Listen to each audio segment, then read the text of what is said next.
Assalamualaikum warahmatullahi wabarakatuh. Perkenalkan, nama saya Reza Maryam Umami dengan nomor NIM 411232071. Di sini, pada video ini, saya akan mempresentasikan hasil ujian akhir semester, mata kuliah, pemodelan, dan simulasi jaringan yang terdiri dari 4 pembahasan. Pembahasan pertama adalah simulasi routing dinamis menggunakan menggunakan RIP OSPF dan BGP.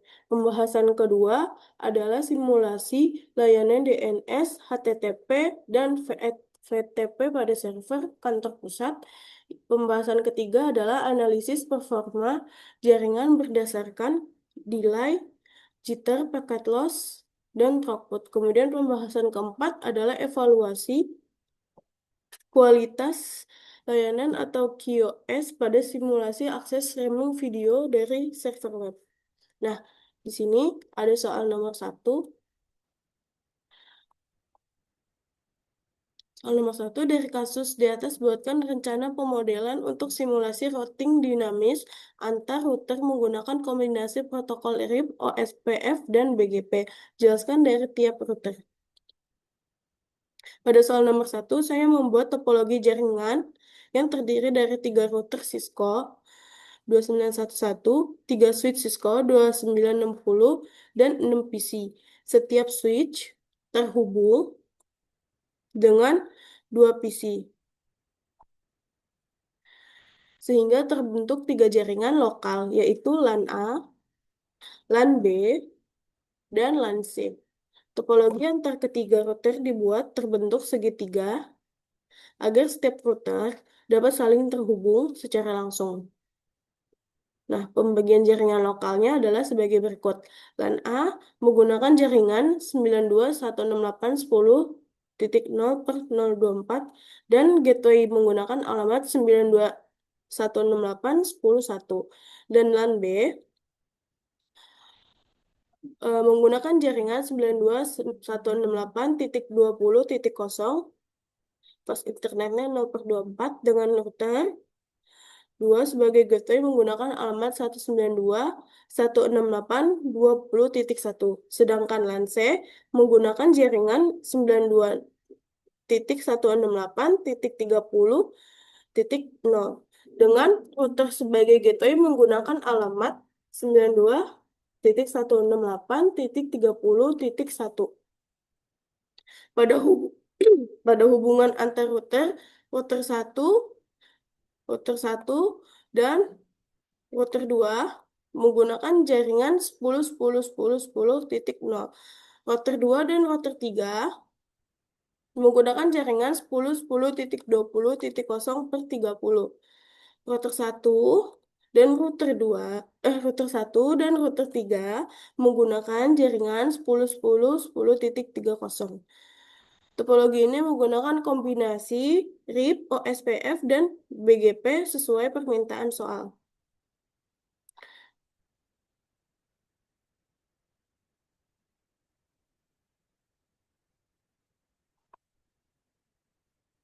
Keterangannya, topologi terdiri atas 3 router Cisco 2911, 3 switch Cisco, dan 6 PC.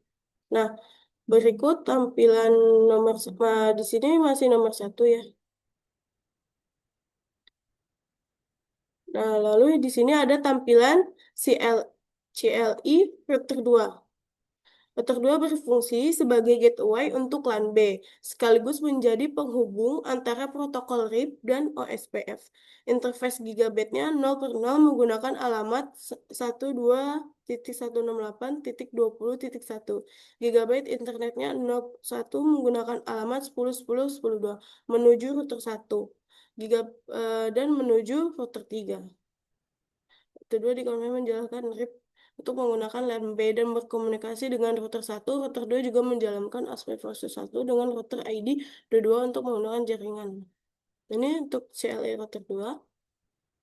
Selanjutnya ada hasil CLI router 3. Router 3 menggunakan OSPF fase 1 dengan router ID 3.3.3, jaringan antarmuka 10.10.20.0/30 dan lansir 92.168.30 dimasukkan ke area 0, sedangkan antarmuka menuju LAN dibuat pasif agar tidak mengirim paket Hello OSPF ke PC. Untuk tampilan router 2-nya juga. Nah, di sini kita melihat show IP OSPF Neighbor. Apakah si router 2 sudah mempunyai alamat dari router 3? Perintah show IP OSPF Neighbor menampilkan router 3 dengan Neighbor ID 33 dan status full DBS melalui gigabit 60. Status full membuktikan router 2 dan router 3 telah membentuk agensi serta dapat bertukar informasi routing OSPF. Di sini sudah berhasil karena di sini statusnya udah full atau BDR. Nah, lalu di sini kita juga melihat show IP OSPF Neighbor di router 2. Tabel routing router 2 menampilkan rute berada bertanda R yang dipelajari melalui RIP dari router 1 serta router bertanda O menuju LAN C yang dipelajari melalui OSPF dari router 3. Hasil ini membuktikan router 2 berfungsi sebagai penghubung dua protokol routing dinamis.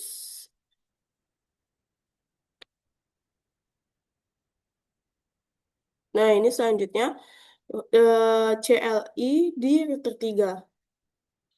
Router 3 memiliki hubungan OSPF berstatus full dengan router 2 dan memperoleh rute menuju LAN B 192.168.2.0 melalui next hop 10.10.20.1.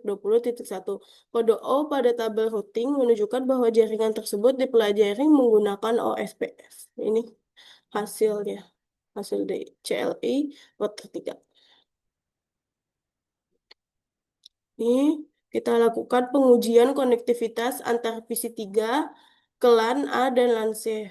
Menunjukkan eh, testing berhasil ya.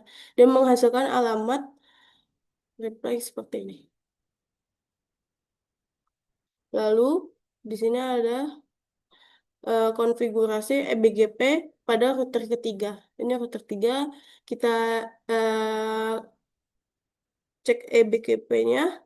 Nah, router 3 menggunakan AS 65003 dan membentuk hubungan eBGP dengan router 1 pada alamat 10.10.30 dan titik 1 yang berada di AS 65001. Router 3 menghubungkan jaringan LAN C 192.168.30.024 dan pesan network up menunjukkan sesi BGP berhasil dibentuk.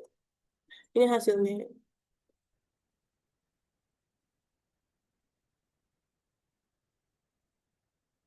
Ini juga konfigurasi router 1, eBGP. Ini hasil di router 1. Lalu, ini juga BGP pada router 3. Hasilnya berhasil juga. Nah, di sini verifikasi akhir sesi BGP pada router 1. Ini hasil-hasilnya. Nah, sekarang kita lanjut ke soal nomor 2. Dari dari kasus di atas, lakukan simulasi akses ke server web pada kantor pusat yang menjalankan layanan servis DNS HTTP dan FTP dari tiap router kantor cabang dan bagaimana hasilnya.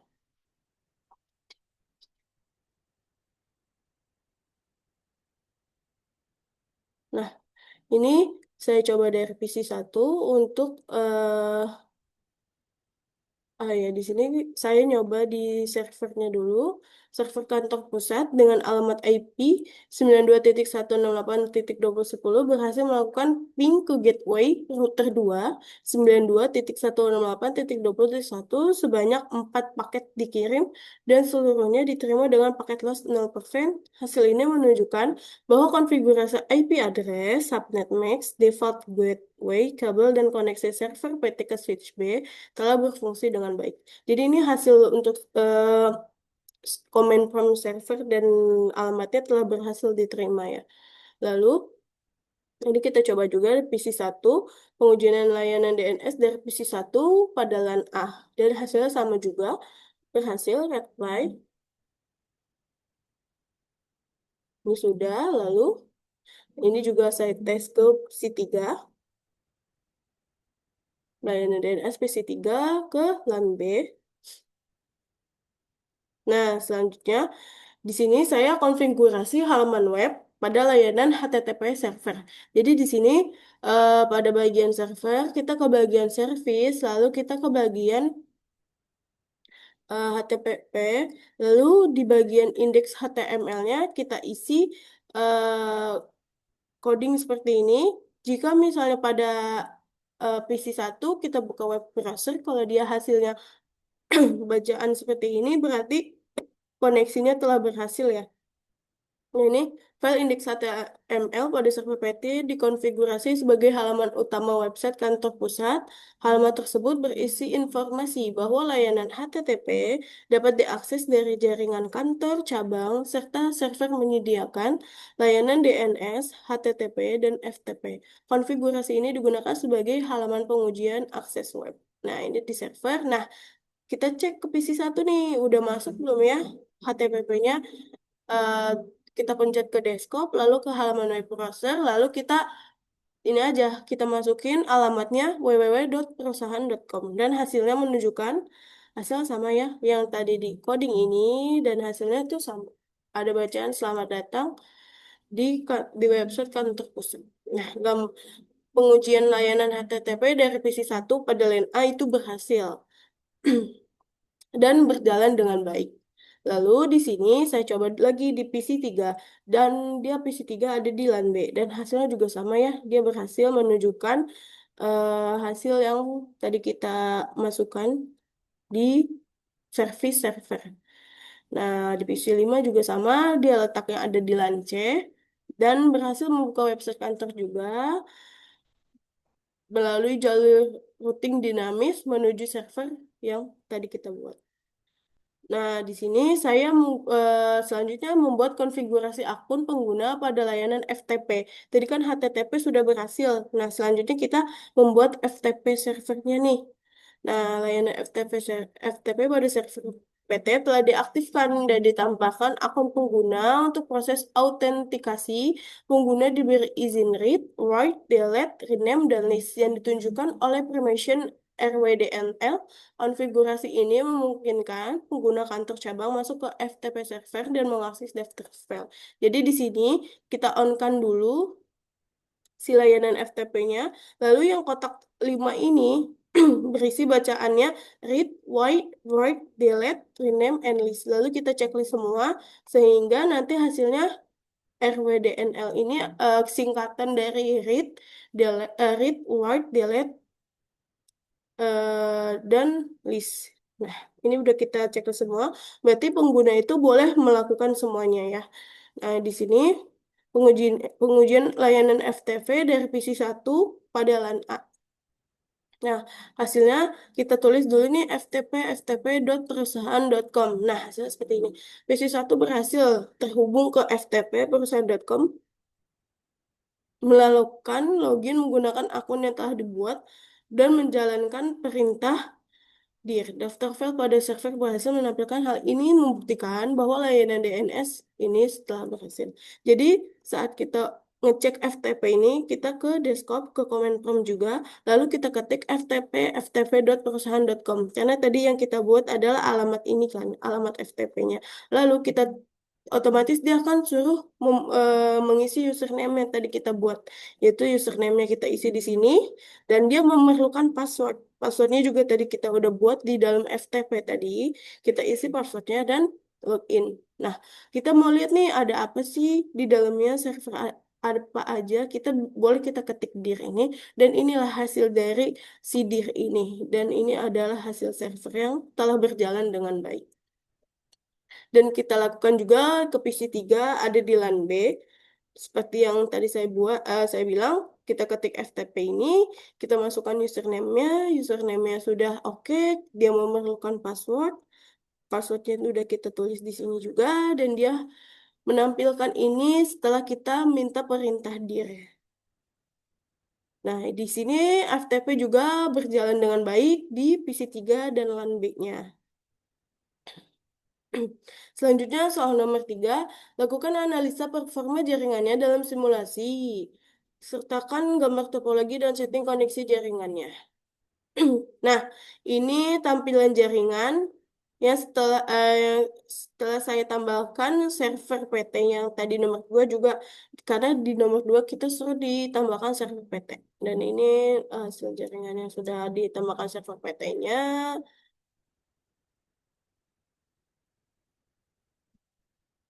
Nah, pada soal nomor 3 ini, saya melakukan analisis performa jaringan menggunakan parameter delay, jitter, packet loss, dan throughput. Koneksi router menuju switch dikonfigurasi dengan bandwidth 100 Mbps dan delay 10 milidetik. Nah, ini PC1 ke PC3 ya. Ini saya coba testing dari PC1 ke PC3. Pada kondisi normal, saya melakukan 3 kali pengujian ping dari PC1 dengan alamat 9216810.2 menuju PC3 dengan alamat 192.168.20.2. Data paket yang dikirim sebanyak 2 paket dan seluruhnya berhasil diterima. Dengan demikian, paket loss yang diperoleh sebesar 0%. Delay maksimum mencapai 6 milidetik. Nih delaynya 6 milidetik, sedangkan delay rata-rata keseluruhan 0,33 milidetik second. Hasil tersebut menunjukkan bahwa pada kondisi normal, koneksi jaringan berjalan stabil dan tidak mengalami kehilangan paket. Jadi di sini tuh delay maksimumnya 6 milidetik mili per second untuk rata-rata keseluruhannya 0,3 ini. Pada kondisi normal, PC1 berhasil berkomunikasi dengan PC3 sebanyak 12 paket dikirim dan seluruhnya diterima dengan baik.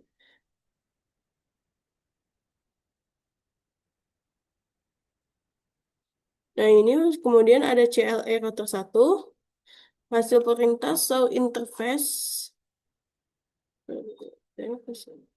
Oh, ini. Nah, ini ada PC1.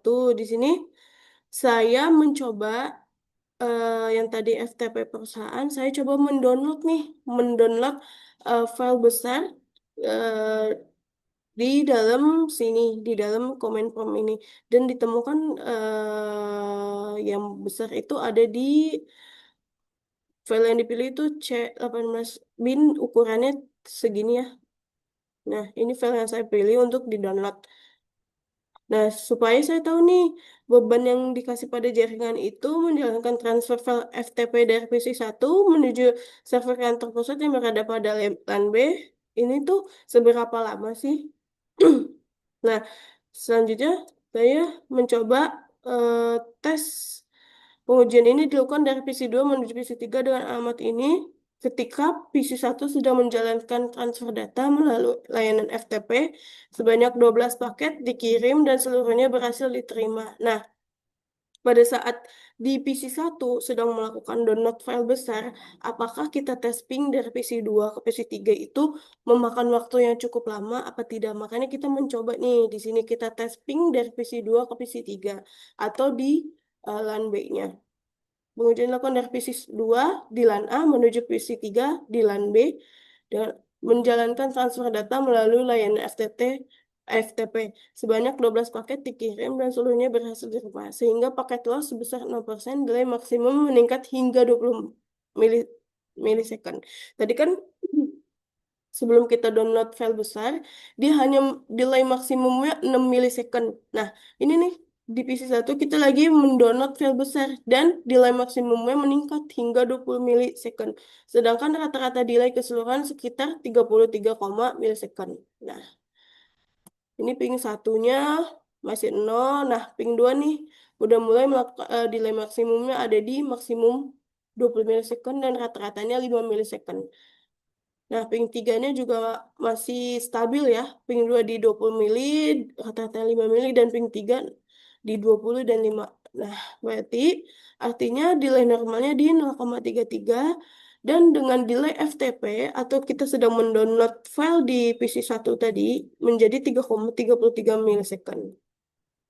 Artinya, traffic FTP itu menyebabkan delay rata-rata meningkat sekitar 3,3 dikurang 0,33 hasilnya 3 milisecond. Hasil dari yang terbesar dikurang terkecil. Ini hasil 3. Namun paket loss tetap 0% sehingga jaringan masih berkomunikasi dengan baik. Nah, di sini hasil file telah di-download dengan baik. Di PC1 dia menghasilkan 173,95 seconds atau detik ya. Data yang terlihat ukuran filenya 33.591,768 byte. Waktu transfernya 173,95 detik. Status transfernya itu komplit. Nah, di sini kita masukkan rumus throughput. Jumlah data kali 8 per waktu. Maka throughputnya adalah jumlah datanya kita masukin 33.000 lalu dikali 8 lalu dikali 8 per waktu yang dibutuhkan untuk mendownload file ini ada di 173,95. Jadi kita bisa dapatkan 1544,8 1.548.893 bit per detik atau kita sederhanakan lagi menjadi 1,54 Mbps. Jadi throughput berdasarkan ukuran file dan waktu transfer adalah sekitar 1,54 Mbps. Ini waktu yang dibutuhkan untuk mendownload si file ini. Keterangan dari hasil tersebut adalah PC1 berhasil mengunduh file dari FTP server dengan ukuran ini.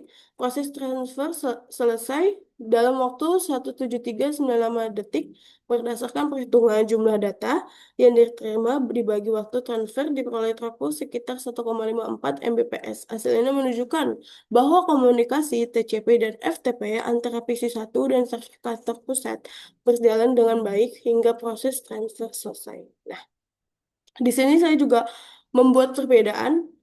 Nah, parameter kondisi normal dan saat traffic FTP.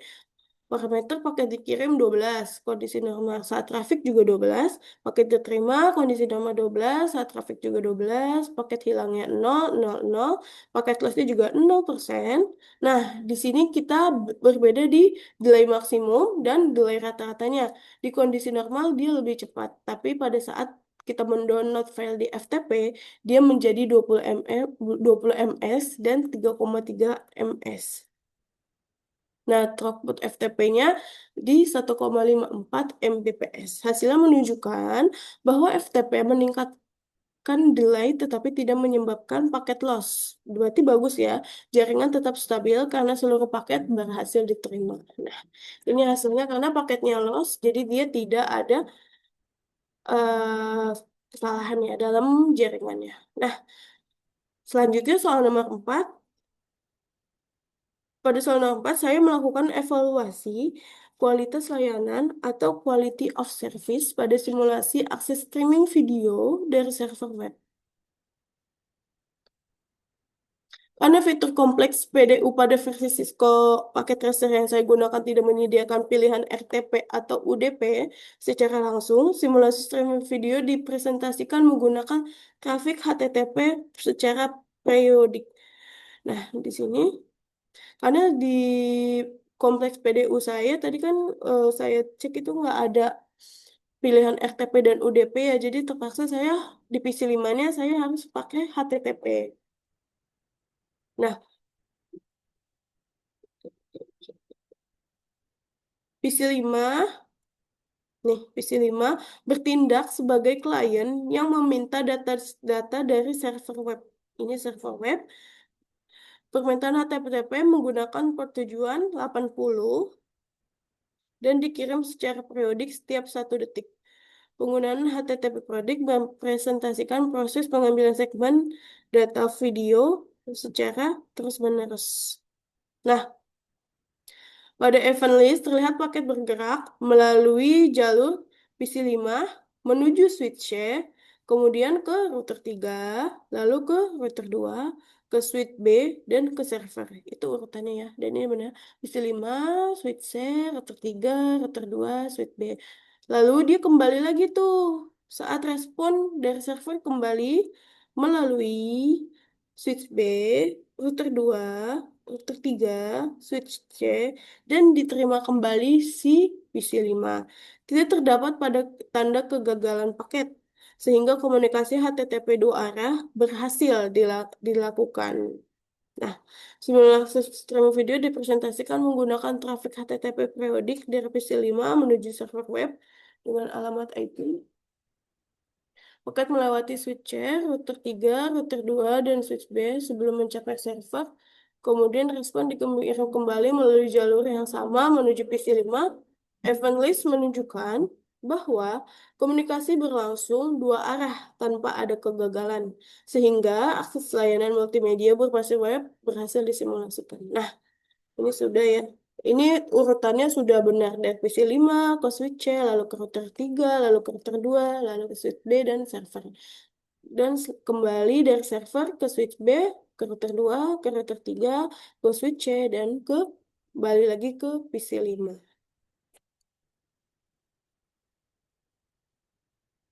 Ini hasil eh, apa ping PC5.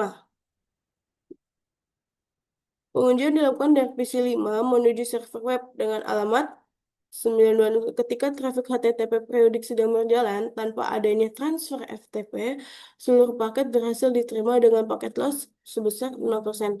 Nilai delay minimum adalah 10, delay maksimum mencapai 12 ms, dan delay rata-rata sekitar 10 ms.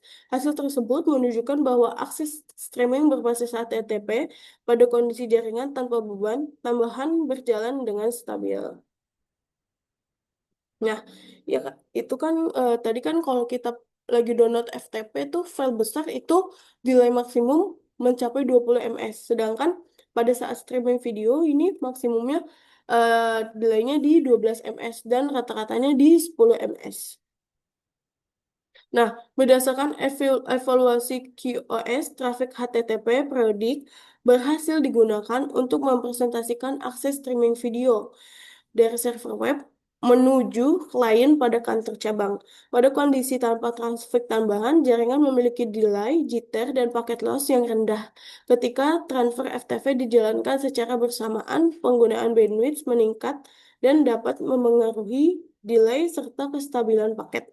Nah, berdasarkan seluruh simulasi yang telah dilakukan kombinasi routing, RIP OSPF, dan BGP berhasil menghubungkan LAN A, LAN B, dan LAN C. Server kantor pusat berhasil menyediakan layanan DNS, HTTP, dan FTP kepada seluruh jaringan kantor cabang. Pengujian performa menunjukkan bahwa jaringan tetap stabil dengan paket loss 0%. Meskipun nilai delay dan jitter meningkat ketika transfer FTP berlangsung, simulasi QoS juga menunjukkan bahwa akses streaming berbasis HTTP dapat dilakukan melalui jaringan antar router dan kualitasnya dapat dievaluasi berdasarkan delay, jitter, paket loss, dan throughput. Demikian presentasi hasil ujian akhir semester mata kuliah pemodelan dan simulasi jaringan yang telah saya kerjakan. Terima kasih atas perhatiannya. Wassalamualaikum warahmatullahi wabarakatuh.